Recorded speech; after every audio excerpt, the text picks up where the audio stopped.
Welcome to an epic journey through the mystical realms of fire and ice, where two powerful kingdoms stand on the brink of chaos. In this tale, spanning across 7 captivating parts, you'll witness the awakening of an ancient dragon, the alliance of a fierce warrior and a wise sorceress, and the battle to restore balance to a world torn by elemental forces. Over the course of this hour-long adventure, you'll be drawn into a world of magic, danger, and the unyielding power of harmony. Kingdom of Fire and Ice, the legend of the Forgotten Age. In the distant past, when the world was still young and the elements roamed freely, there existed 2 neighboring kingdoms, the Kingdom of Fire, born from the heart of volcanoes, and the Kingdom of Ice, sculpted by the hands of ancient glaciers. These 2 realms, though starkly different in nature, coexisted in a fragile peace, each respecting the other's dominion. The Fire Kingdom was a land of molten rivers and ever-burning flames, where the people were as fierce and passionate as the lava that flowed beneath their feet. In contrast, the Ice Kingdom was a realm of serene wisdom, where the people lived in harmony with the snow-capped mountains and frozen lakes that surrounded them. For centuries, the balance between these 2 kingdoms was maintained by an unspoken truce, a delicate equilibrium that both kingdoms feared to disrupt. This balance was not merely political, but a fundamental force of nature, established by ancient beings, long forgotten by time.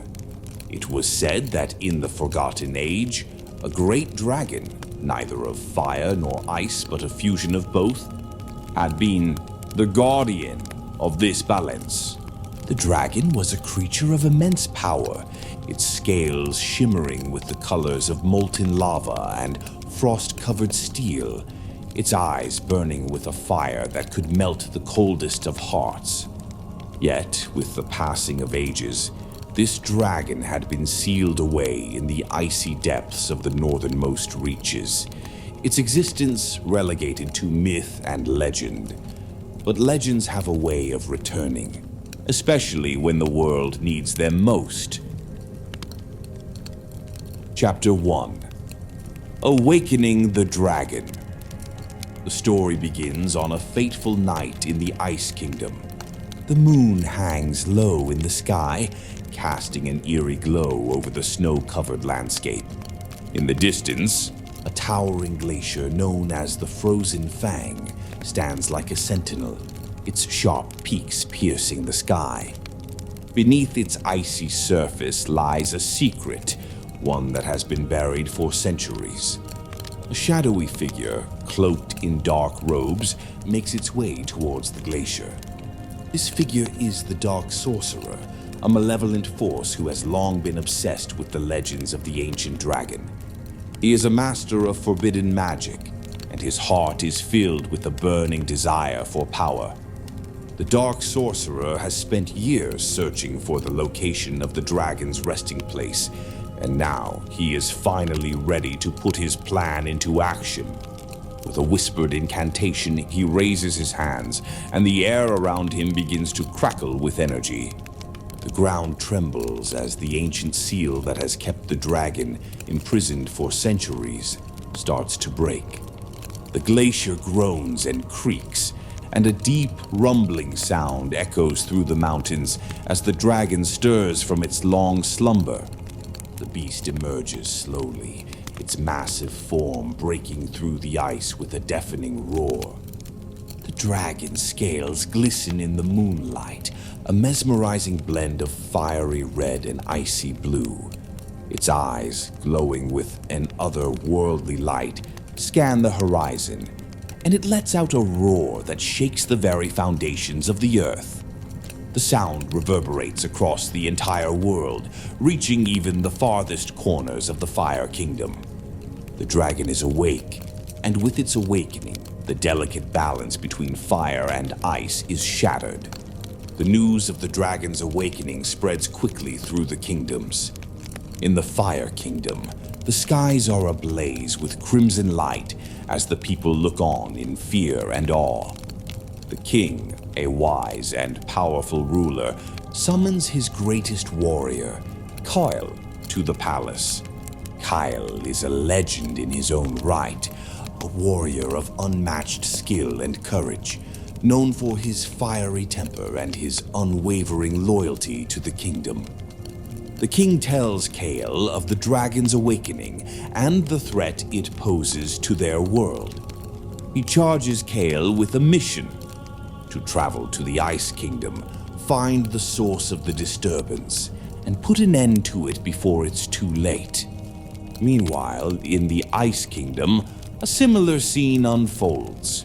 The Council of Elders, the wise rulers of the icy realm, gather in their ancient hall, their faces etched with concern.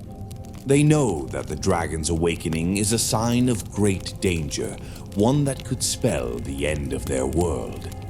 They call upon Ilara, a sorceress of great power and wisdom, to take on the task of stopping the dragon.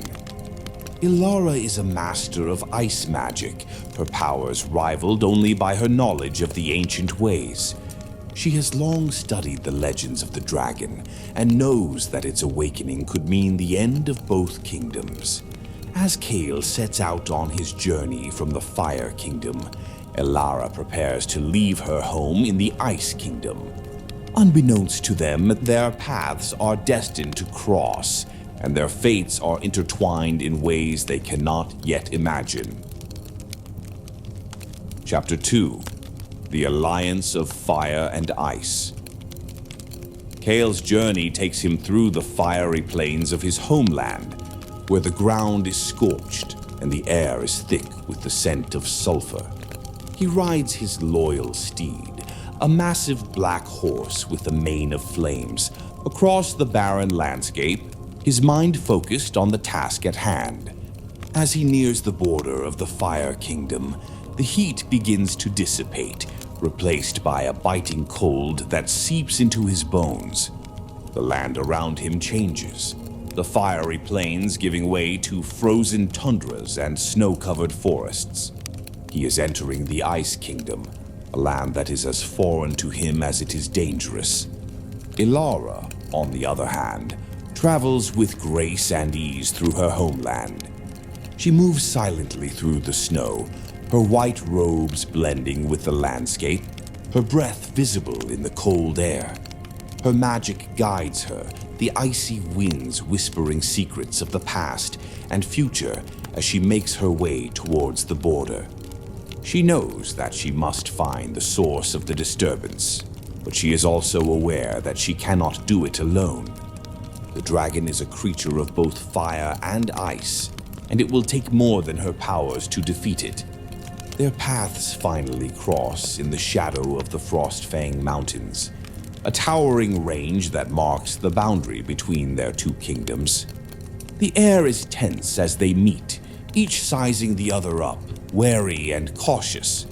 Kyle's fiery temper flares at the sight of the sorceress, a representative of the kingdom he has been taught to distrust. Ilara, in turn, is cool and composed, her icy demeanor hiding the uncertainty she feels about the warrior before her. They are like fire and ice, two forces that have been at odds for centuries, now forced to come together for a common cause. The initial encounter is fraught with tension. Kyle, ever the warrior, is ready to fight, his hand on the hilt of his sword. Ilara, however, understands that they cannot afford to be enemies, not when the fate of their world hangs in the balance. She extends a hand of peace, offering to join forces to stop the dragon. Kyle hesitates, his pride and loyalty to his kingdom warring with the logic of her words. But deep down, he knows that she is right. Reluctantly, he agrees, and so begins the unlikely alliance between fire and ice. As they journey deeper into the mountains, the tension between them begins to ease. They are forced to rely on each other to survive the harsh conditions of the Frostfang Mountains. where the cold is so intense that even Kyle's fiery magic is tested. They face numerous challenges along the way, from treacherous avalanches to attacks by wild beasts that roam the mountains. Each challenge brings them closer, their initial mistrust slowly giving way to a tentative respect. During their journey, they come across ancient ruins buried deep within the mountains.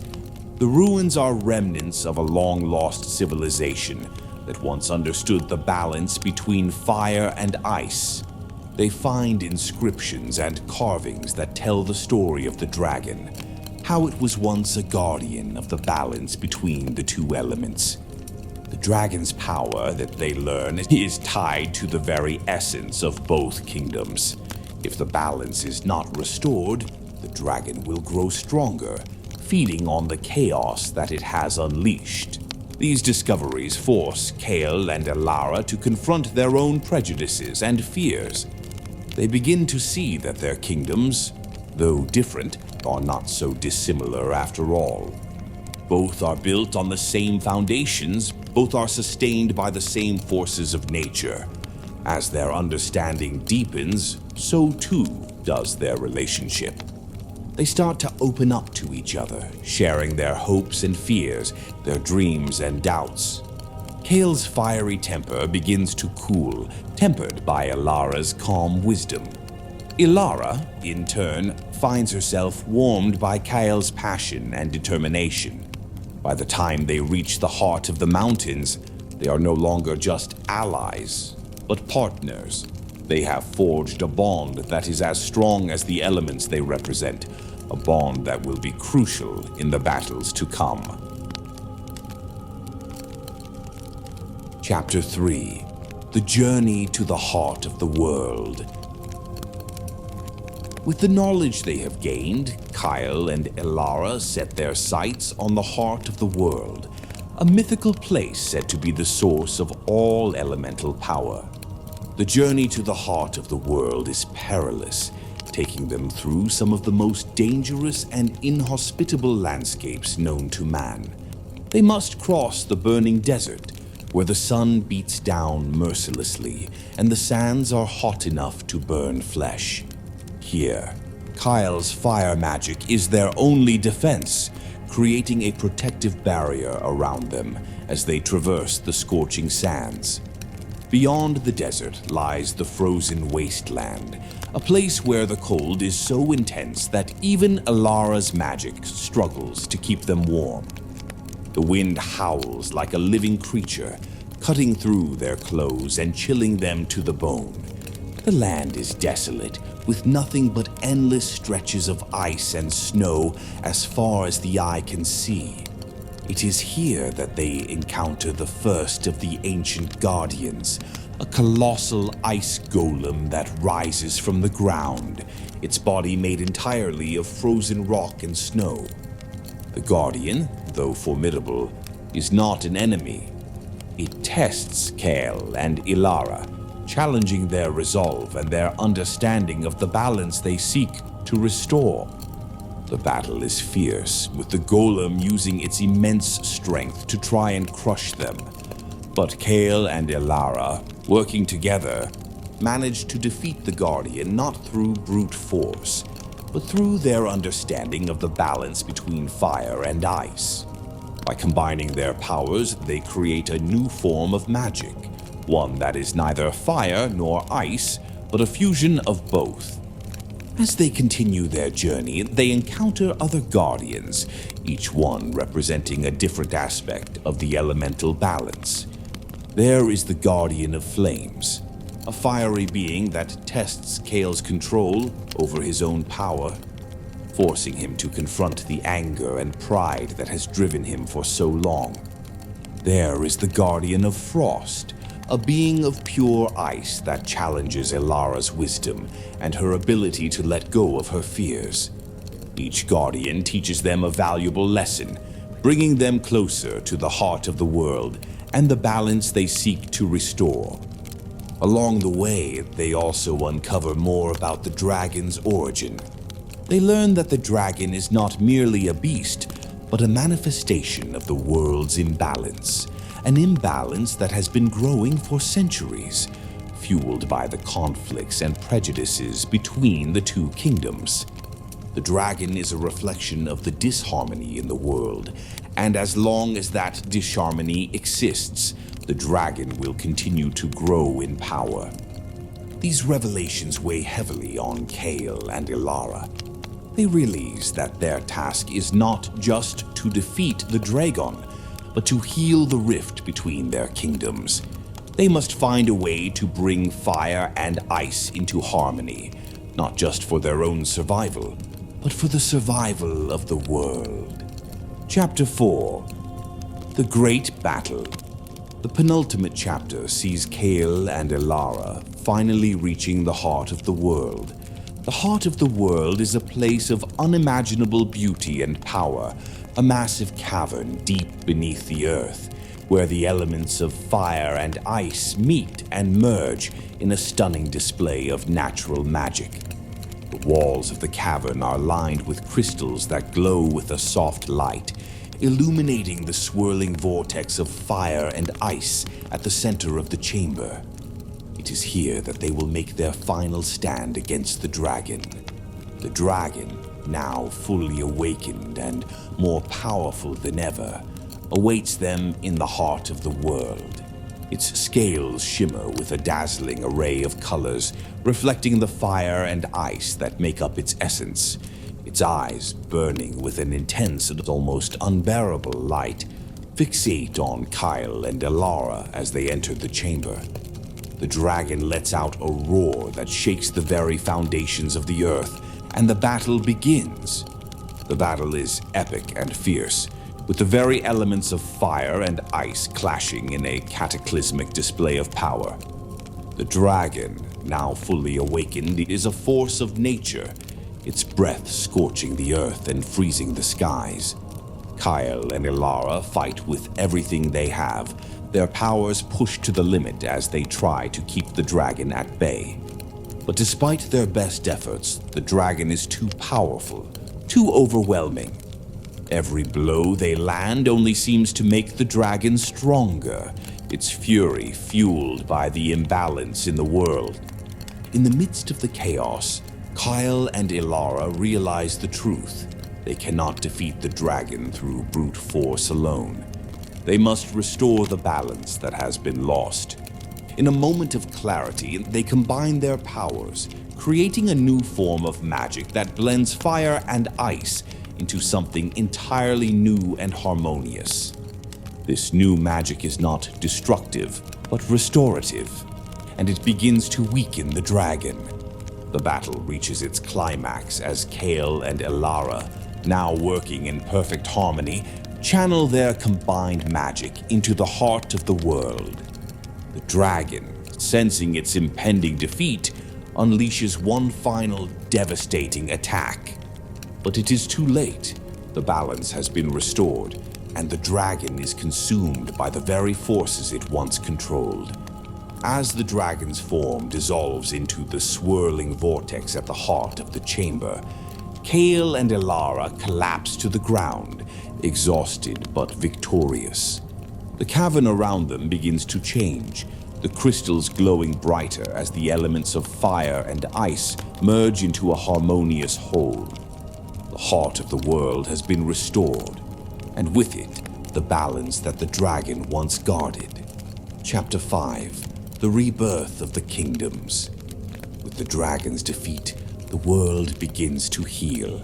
The heart of the world pulses with new life, and the elemental forces of fire and ice, once at odds, now flow, together in a harmonious dance. The once jagged peaks of the Frostfang Mountains are now softened by the gentle touch of both fire and ice, their once harsh environment now teeming with new life. The air is filled with the scent of blooming flowers, a sign of the new era that is dawning. Kyle and Ilara, though weary from their battle, know that their work is not yet done. They return to their respective kingdoms, bringing with them the knowledge and wisdom they have gained from their journey. The people of both kingdoms, having heard of their victory, greet them as heroes. But Kyle and Elara know that the true victory lies not in defeating the dragon, but in restoring the balance between their two realms. They propose a union between their kingdoms, one that will symbolize the new era of cooperation and balance that they have helped to create. The Fire Kingdom and the Ice Kingdom, once divided by mistrust and fear, begin to reconcile. The borders between the two kingdoms, once heavily guarded and fiercely defended, are now open, allowing the people of both realms to travel freely and share in each other's cultures. The final scenes of the chapter depict the two kingdoms coming together to celebrate their newfound peace. The people of the Fire Kingdom and the Ice Kingdom mingle, sharing stories and forging new friendships. The once rigid boundaries between the two realms begin to blur, as the elements themselves seem to welcome this new era of unity. In the center of this celebration stands Kyle and Elara. Side by side, their bond stronger than ever. They are no longer just representatives of their respective kingdoms, but leaders of a new, united realm. The balance they have restored in the heart of the world is reflected in the unity of their people, a unity that promises to endure for generations to come. Epilogue: A New Dawn. The story concludes with a reflection on the journey that Kyle and Elara have undertaken. The dragon's defeat was not just a victory over a monstrous enemy, but a triumph of understanding, cooperation, and balance. The world, once teetering on the edge of destruction, is now reborn, stronger and more united than ever before. Kyle and Elara, now rulers of a united kingdom, stand together at the heart of the world, watching as the sun rises over the horizon, casting its golden light over the land. They know that their journey is not over, that there will be new challenges and new threats to face. But they are ready, for they have learned that the greatest power in the world is not fire or ice, but the harmony between them. As the first rays of sunlight touch the earth, a new dawn breaks, not just for Kyle and Elara, but for the entire world. The story ends with a promise that as long as there are those who are willing to seek balance, the world will endure, and the legacy of fire and ice will live on.